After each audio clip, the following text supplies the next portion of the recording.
Inslaget presenteras av Craft, officiell souvenirleverantör till HV71.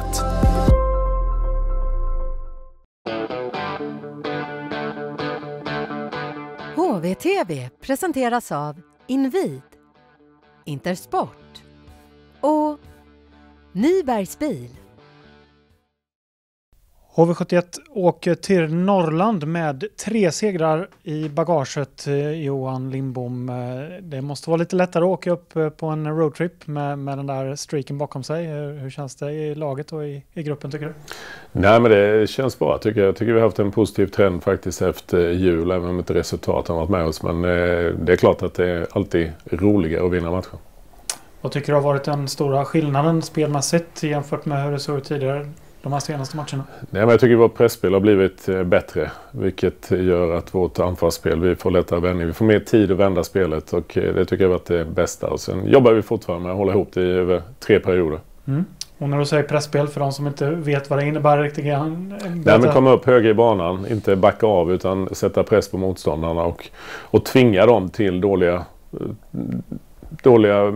göra misstag helt enkelt och vinna pucken därifrån. Mm. Just att ni fick med en bortaseger också förra veckan. Vad tror du det betyder när ni åker iväg på några bortamatcherna? Ja, det visar att det inte är omöjligt i varje fall. Så är det. Sen är det 2 tuffa matcher. Kika lite bak i backspegeln och det var länge sedan vi vann i Norrland, så det är dags nu. Mm. Och rent moralmässigt att kunna ta de här 3 raka segrarna med ganska lång skadelista, Johan, vad betyder det? Ja, men jag tycker bara det är många som steppar upp. Det är klart att tidstiden växer på en del och en del växer med det också. Men klart vi har alla i spel. Men jag tycker de här juniorerna som kommer upp gör det riktigt bra också. Det är lite synd att de inte fick utdelning med mål senast, för de gjorde det riktigt bra offensivt. Mm. Och det känns som att formationerna har satt sig lite grann och att spelarna egentligen i samtliga formationer börjar hitta varandra på ett bättre sätt. Håller du med mig då?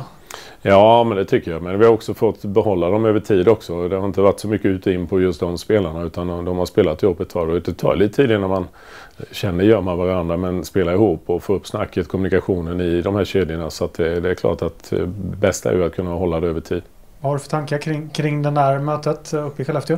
Ja, men Skellefteå är erkänt duktigt lag och man vet alltid att det kommer bli tuffa matcher. De håller spelet på hög nivå över 60 minuter. Även de har väl dippar, men inte kanske som andra lag, utan det är ett hårt pressande, högt pressande Skellefteå vi kommer möta. Mm.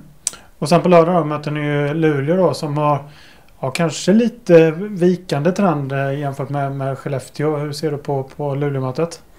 Nej, men det är också ett jobbigt lag att möta på samma sätt. Sen har de ju inte haft resultaten med sig och det är klart att då får vi kanske vara ännu mer på tårna när det inte rullat på för dem. Men jag tycker de här matcherna, eller deras spel, bägge två, både Skellefteå och Luleå, är ganska lika.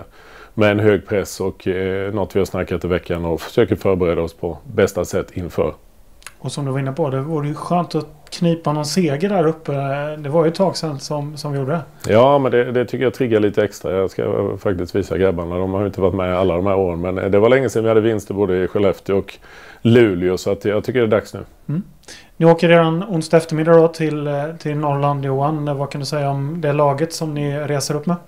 Nej, men det blev precis samma laguppställning som vi hade senast här, och även Axel Landén kommer följa med här. Så vi är 7 backar och 12 forwards, så att det känns bra. Mm. Stort lycka till. Tack så mycket.